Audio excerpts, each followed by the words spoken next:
nti saagala kuyimba ate kibi because bantya tibagezaako nnyo okulwanisa nti sibeera ku show bwe pasita manyi performinga simanya biki simanye pasita yagala kuyimba just mugambe mwatya kyangu bwe gamba watya twagala kundaba ku stage cause bwe mbeerako binyuma abantu bakisusa shows nyingi zenjagala mbeereko naye ekizibu that is one of the main problems people spread propaganda tigundi teyagala kuyimba gundi era kyobola mbuuziza mbeera ku showmaker naye nga shows nze buli shejja nga ndaba ekyapa ngenda nenjikola nga kimakinga ne value zaffe nga brand ngenda nenjikola why not oba ekitege ndi muyimbi gweyagala nyimbirani nyimbire waka lwaki manyimbira waka abantu bagamba gwe omuntu ali lweya gwe baliwawo okulaba nga oyimbye wano oba oyimbye wali ne beebuuza gwe sente ozijja mu kiggwa atayimba obeerawo otya Apass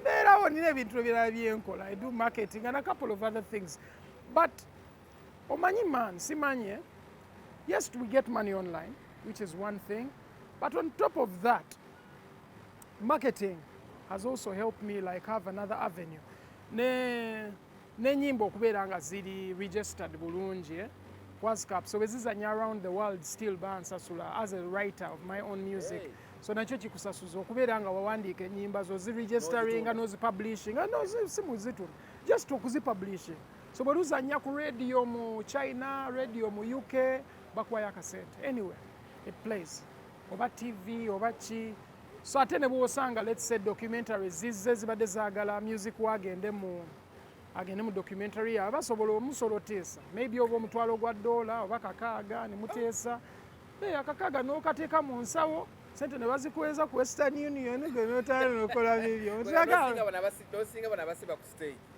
osobola obasinga omutwalo gwa $3 ezo miliyoni 36 naye ng'ozigye mu kadocumentary nga katonda oli n'agenda n'atuuyana n'akola rehearsals n'omaliriza nga omuwishinga laaka akole byategeera I think nati buli omu akola byategeera ate just olina okwe-openinga up to opportunities ng'omuntu n'ogezaako otunule ango kyendala gye tusobola okufuniramu oba okitegeera let's say ngenze mu movies nayo nensikayo kitegeera si kibi public speaking nyinza ofuuka motivational speaker mu maaso neŋŋamba omanye ogwo nagwo mulimu cause mu Uganda tunabalaba mwebali naye kati nze nkugambe tunabalaba like on a large scale nze bwe nkituukako mbeera ku large scale bayinza oba nga gye bali nga ne teri abamanyi si mu bubi nga babamanyi be babategeera naye on a larger scale ffe tuba tumanyi bwe tugenda okiscalinga kituukeyo naye oba okubyemu ba motivational speakers bwe bali kati nga gashumba motivational speaker really didn't know that kikyakola tamala emirundi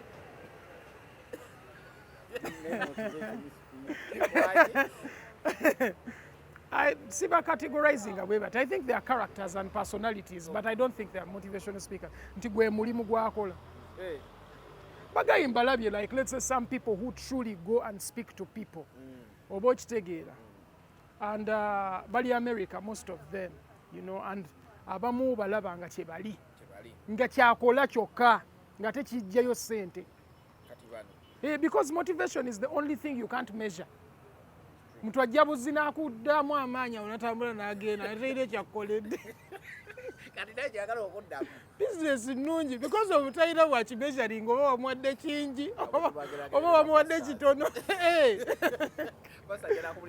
okitege yes the point so ekintu ekyo nze nkiraba nga kintu kiri scalable nti osobola okikolamu ssente naye ng'ate oluusi tolina nnyo kyogabye so you literally mu maaso ogenda kukyusamu your career katono ogenda mu bya motivation ogatta buli kimu sijja kyusa but I think there are so many facets mu muntu tosobola kuŋŋamba mbu just oli awo bwoti okola ekintu kimu ebintu bingi ebyokukola mu nsi muno oba okitegeera tosobola tuula awo n'ogamba ngenda kukola kimu twesibe ku kino twesibe ku kino ebintu bingi by'osobola okukola so nze byonna mbitunuulira ebimu nga mbisobola cause me motivating people siba motivating just nakigamba bye bye peace and love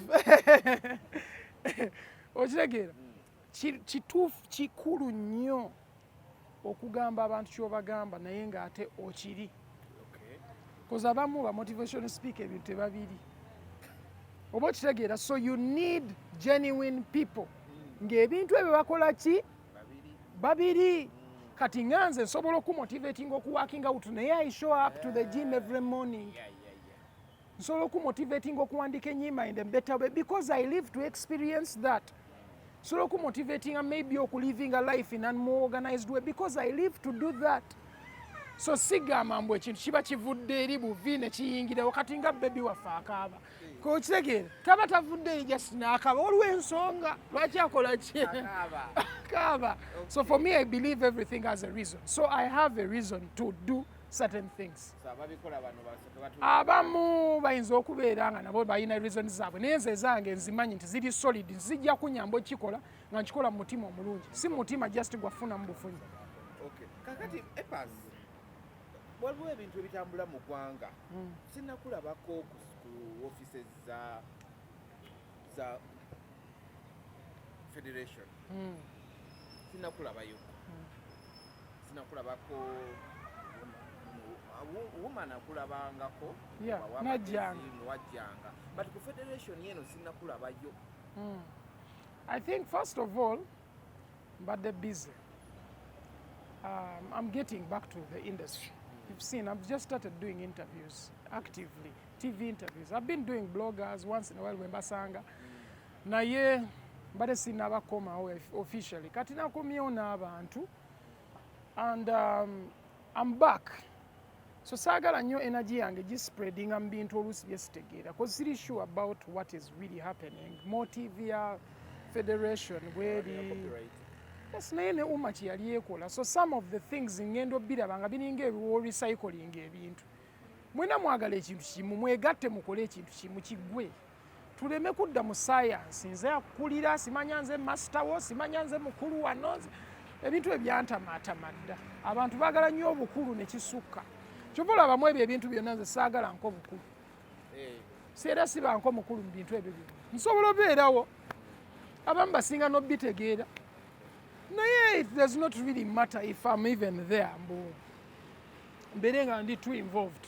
Ate simanyi na mu drive yaabwe ki ekibavuga okukola kye bakola. Kibi nnyo okuyingira ekintu nga tomanyi kigenda mu maaso. Then ate gwe okigwemu bugwi. Watya kyabika ne kyonooneka.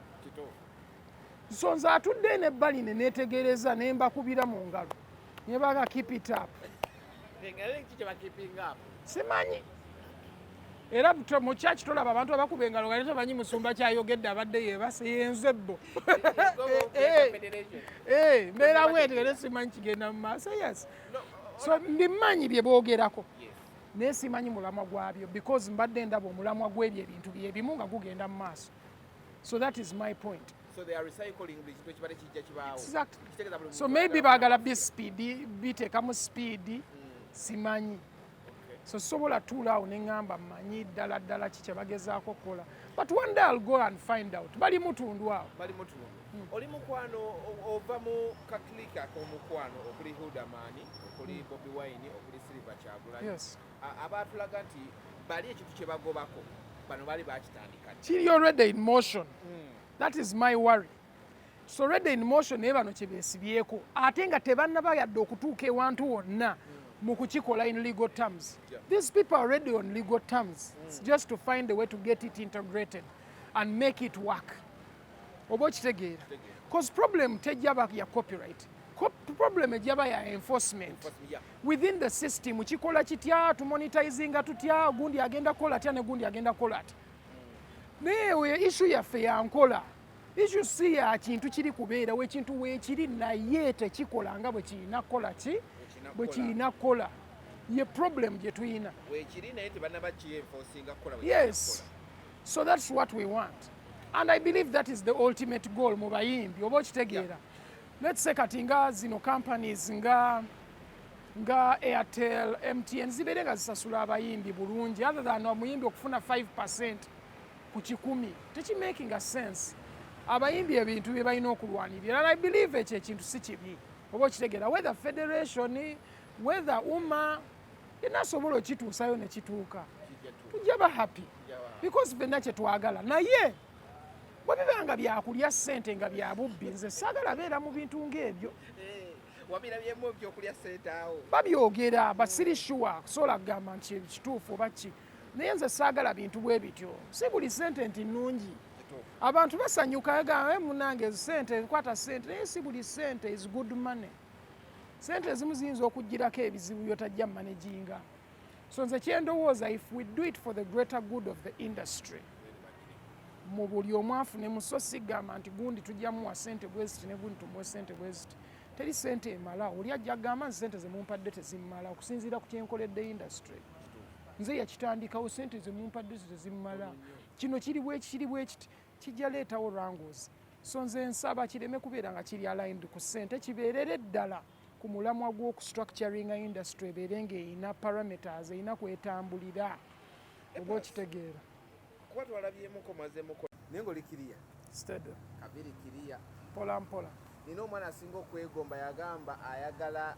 body shape yo gye wafuna kati neŋŋamba nja kuleetera Apass tulinnya ku mutwe ate mbalinyirako ki nze nsiima muntu wagamba nti enkoze kirungi ngezaako oba agamba kibi tusiima tusiima ate kati bwe tunakirwanisa ofunamu ki Apass nakulabyeko oyina bwatandise movie industry tuyingiramu mpolampola yadde Cameo ne Lukman Ubuntu yes Cameo bankubye mangu firimu sirwamu nkubwa mangu bampisiza mu bwangu embizi eyita ku muzikiti naye tujja tambulira tandika mpolampola. Is this your first project nga gwe mu film? Yes, it's actually one of the first. One of the first. Yes. Are we saying you mukozi atwalabako Shiba yaliko mu film gye yalimu ne Queen of Katwe, Maurice Kiria. Queen of Katwe nalimu mu audio, salimu mu video. Okay. Yeah. Ne tulabako Cindy n'azannya Bella.